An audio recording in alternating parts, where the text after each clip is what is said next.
everybody, this is the Vikstrand. So 2025 is wrapping up, and it was not a very good year for movies when it was all said and done. But if you would, wind back the clock to the end of the summer, it looked like it was going to be the worst year for movies since like the 60s or something like that. Everything just keeps coming out and nothing really seems to be clicking. Now, there was of course a bunch of movies that was going to come out later in the year that I had, high hopes for, and some of them delivered, some of them did not.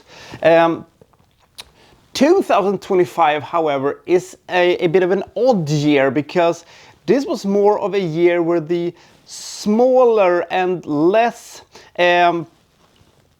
expected movies went on to do very well for me.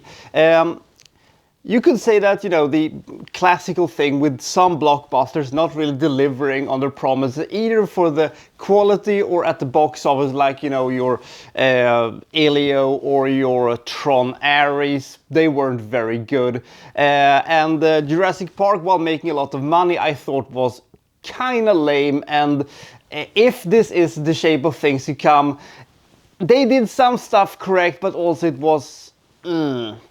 My biggest takeaway from 2025 is the fact that it was more of the mid-card movies, the, slightly below the classical big budgets, that actually was some of the most memorable, great, and really unexpectedly good ones, like, The Amateur and Caught Stealing and Black Bag, which was an unexpectedly awesome movie. Aside from these very good mid-card movies, I was really not expecting this movie to be as good as it was when it came to horror movies. Horror movies had a fantastic year. With movies like, Sinners and Weapons and Bring Her Back doing really well. Also had The Monkey that I thought was excellent. Stephen King, by the way, had a really big year with that movie, The Long Walk, which I didn't even know was going to come out this year until, only a few months before it actually came out. So that was pretty awesome. Another movie I didn't know was gonna come out until 5-7 months before it came out was, of course, Guillermo del Toro's excellent gothic masterpiece, Frankenstein. Thing with Frankenstein, I don't know, which one is technically the better movie? This one or the 1994 movie with Kenneth Branagh? It's almost a toss-up which one was the better one, even though I have gotten the idea that people seem to really more appreciate the new one. But for me, they're just about equal. And of course we had our friends in capes that were doing their things, but this was really the year where it felt like the superhero genre was, relegated to the sideline. Marvel had 3 movies that came out, which ranked from really good to pretty damn good. So they made 3 movies that is not, must watch, but most definitely should watch. But there was one shining thing that came out this year when it came to the superhero genre that blew me right off, and that was Superman. In my opinion, this is maybe the best version of Superman I've ever seen. There was a lot of debate online whether or not this was bad or this was good or if it was profitable or not. In my opinion, this was absolutely fantastic. There was also a record number of really excellent Indian movies coming out this year, like Tehran, like Shava, Durhandar, Jat, The Diplomat, and of course the best action film of the year, War 2. It wasn't a really good year for comedies, and it wasn't really that good of a year for, period pieces or something like that. There were, occasional movies here and there. There was a lot of biopics, which I just, for me, blended into one, but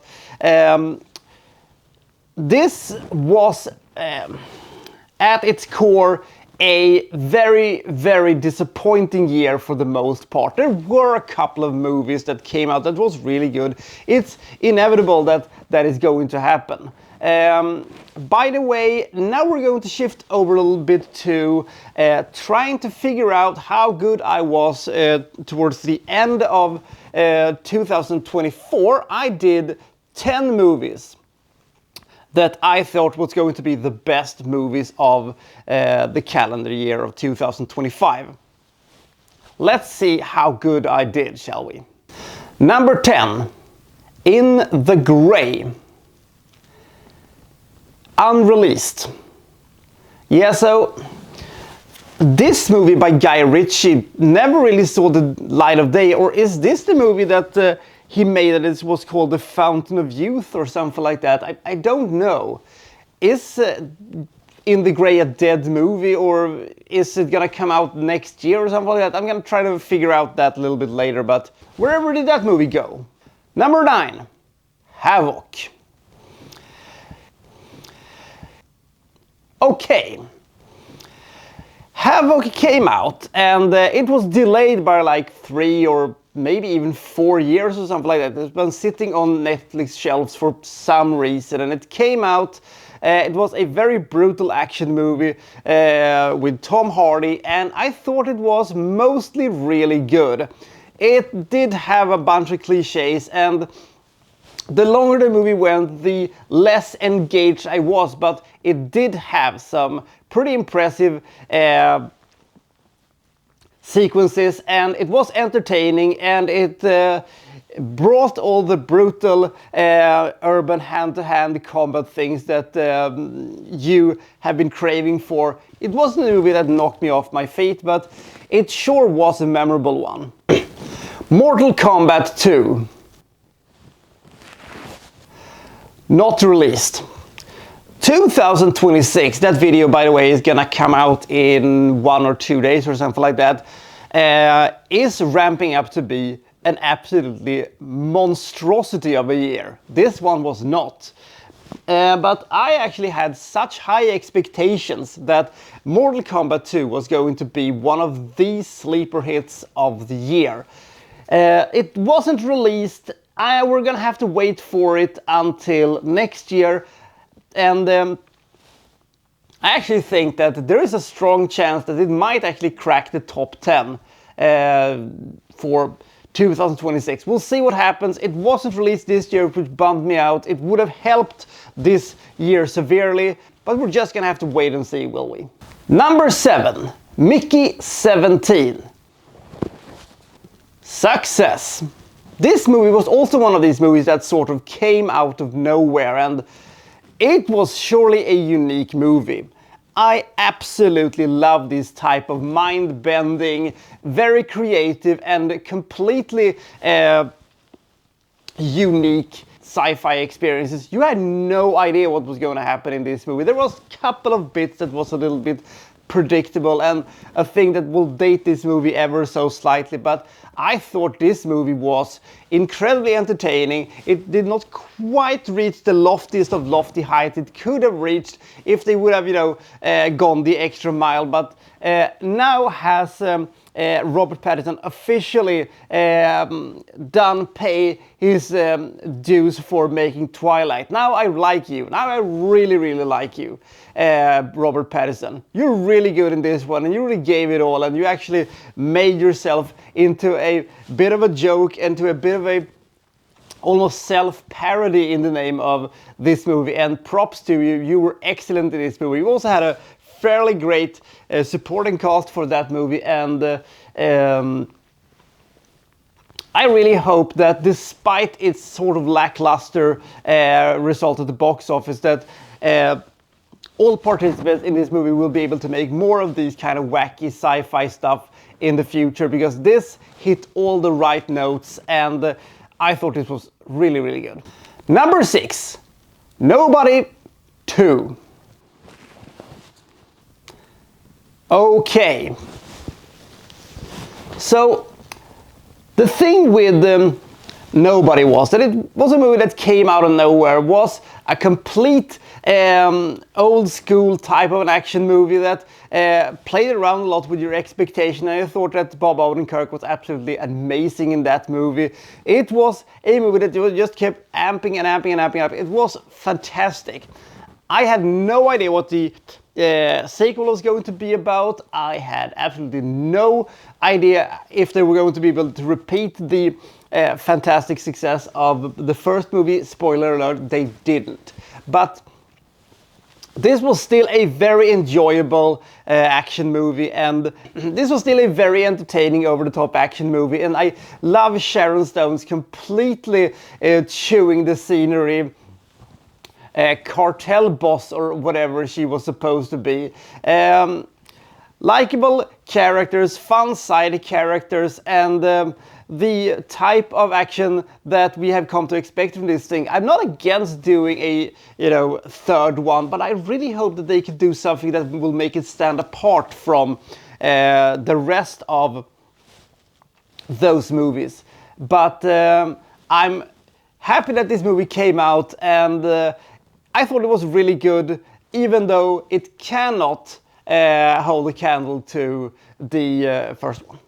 Number 5, Predator: Badlands. Failure. Now, I should probably also explain the fact that being a failure and being this high up still doesn't make you a bad movie. This was a good movie, but this is also one of these movies that I think I have to re-watch, because I actually didn't really know what to expect when I was watching this movie. The fact was that in the beginning of the year, when they sort of told us that this movie was going to come out, I was under the assumption that this was going to take place during World War II, and that the Predator was going to be the main protagonist and a good guy. It made all the sense, I thought, and I was kind of correct about it. He was the main character and he was the good guy. But it didn't take place during World War II. It did take place, on another planet, which actually was not a bad idea. I didn't mind the PG-13 rating, because the green blood is for some reason not as bad as red blood. So they could toy around a little bit with that thing. And I think that this is a really good movie. But considering what I had hoped that this would be, and considering how an incredible big fan I am of Predator as a character and as movies goes, this was not the home run success I had hoped for. I'm happy that it became a modest hit at the box office, and this is one of these movies where I think that maybe a rewatch will make me appreciate this movie more, or maybe when I rewatch it, I am prepared for what it is, then I can make a better assumption of it. Maybe. Still, this was a kind of unique experience, even though I will say that Predator: Killer of Killers was the absolutely better movie of these two, and that movie was more of what I had hoped it would be, but in live action. This proves that they do still have good, fun ideas to throw at this franchise, and will we ever see a Predator movie that is as good as the first one? I don't think so, but I have enjoyed almost all of the things that has been done in the name of Predator, except the Alien vs. Predator movies. But maybe we can get something in that vein in the future. We'll see. I'm happy that this movie did as well as it could. There was a couple of things that really annoyed me in it, but it was still a movie that I enjoy for the most part, but it was also a movie that failed to do what it set out to do, but it still was largely enjoyable. Number 4, Nosferatu. Success. This is one of the best movies that has been done this decade. There are no if, buts or coconuts when it comes to that. Unfortunately, this is not going to help the year of 2025 because this is a 2024 release that was widely released in 2025, but it will still, in my book, count as a 2024 movie. I love this movie. This is an absolutely fantastic movie, and I know I regard Robert Eggers as one of my all-time favorite directors, and I just want him to make more and more and more movies because I think that he is an absolute genius. This is exactly what it was supposed to be. This was everything I wanted from this movie. Fantastic casting, fantastic scenery, amazing atmosphere, one of the scariest movies I have ever seen. Speaking when it comes to the great year for horror movies. And it is so awesome that it actually even eclipsed Bram Stoker's Dracula from 1992, which I always have assumed was the definitive version of Dracula. Now I don't think that is the case anymore. I think this is the best one. I love the 1979 version with Werner Herzog and Klaus Kinski movie.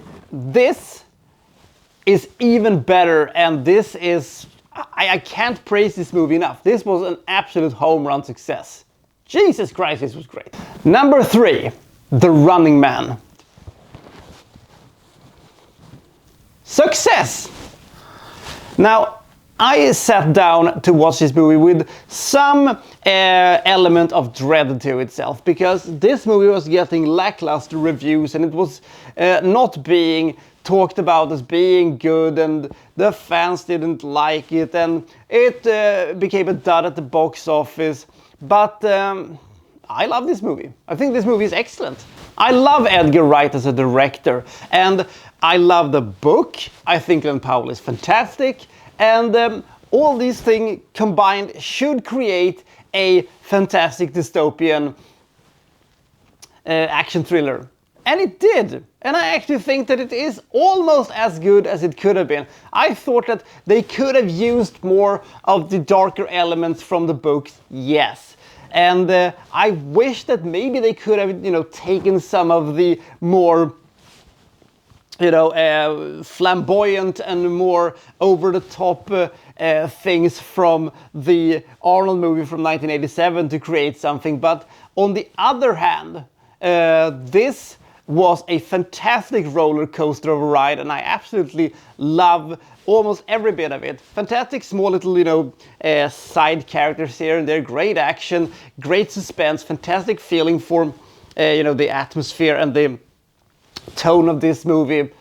I don't know why people didn't like this one. Maybe they expected something else, or maybe they thought they were going to something that they didn't get.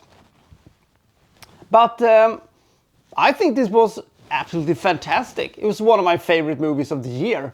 But for some reason, I'm very alone in that assumption of this movie, which is a bit of a shame, but I think this movie was excellent. I love this movie. Number 2, Avatar, Fire and Ash. Failure.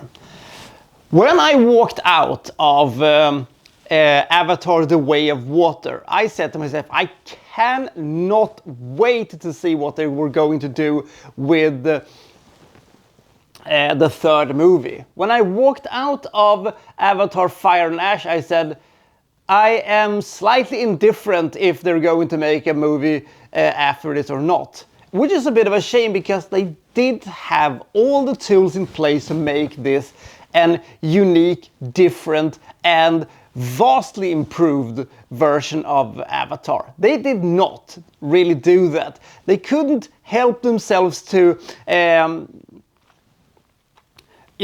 revisit old things they have done before, done more of the same things they have done before, and not presenting anything new and unique, because they have the Ash people thing. And I thought that Varang, played by Ona Chaplin, was and fantastic addition to the whole thing. And the entire idea of having this aggressive tribe of, you know, fire worshipping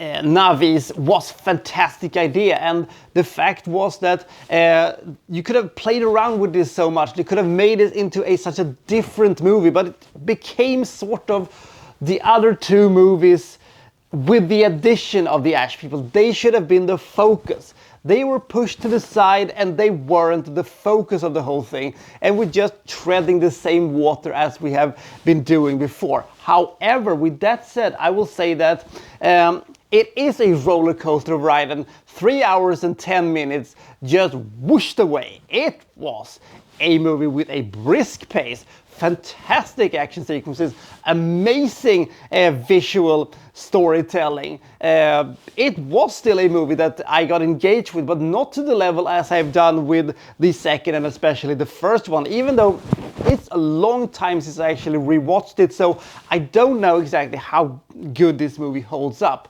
But I will say this, that I think this movie was a really good movie that was not as good as the first two, and especially not the first one.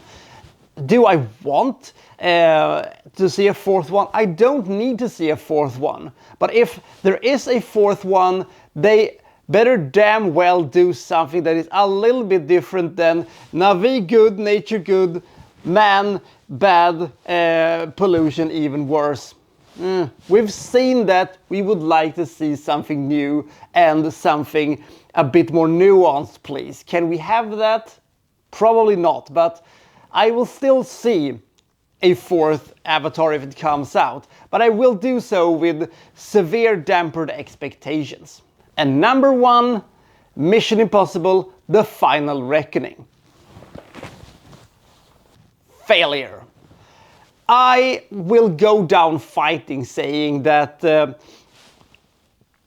movie that came out, was it 2 years ago, the second to last Mission Impossible movie, is one of the greatest action films that has been made this century. Yes, that is a hill I am willing to die on, and my expectations were so gargantuous high for this movie that I said to myself, this is gonna be the best movie of the year. It might even be the best movie of the decade.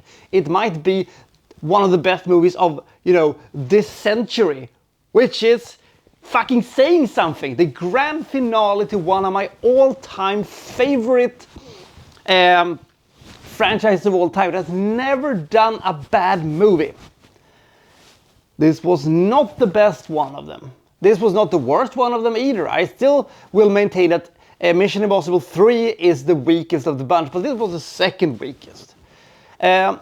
Sure, it has fantastic action set pieces. Of course Tom Cruise is great in this one. Of course he tries to kill himself, but the playfulness and the elegance and the joy of all the previous movies was kind of here. It was too dark, it was too depressing, it was too much. We have to do this and we have to do this in the exactly this second, and everything was a little bit too contrived and fitted a little bit too nicely together. And it was just in the ending that I thought that they really came out, because there, with the biplane sequences, they were so awesome. It was so beautiful, and it was just such an amazing finale to the whole thing. It was too long, and I also thought that the villain, which this AI thing and the lackey of said AI thing, I thought was so fantastic and fun in the first installment of this, was sort of pushed to the side and barely even showed up for this movie. The thing is that it's still not a bad movie. It's a great movie, but considering what my expectations were for this one, it did not live up to it. It doesn't make this movie a bad movie. It just makes this movie not as good as it should have been. But it still was a a spectacular, great action movie, but it was a bit too much and it was too dark and it didn't have the rewatchability factor which almost all other of the Mission Impossible movies have had. They have almost never done something that was other than excellent. So that was my retrospective of the year of 2025. It was not a good year, but you know what? You can always smoke the hopium and hope that the next year will be better. And by the looks of it, this might be a fantastic year. We'll see when I release the list for my top 10 most anticipated movies for 2026. It was almost a top 15. That was how crowded it was. But we'll get there when we'll get there, shall we? So see you next time, and Merry Christmas and a Happy New Year!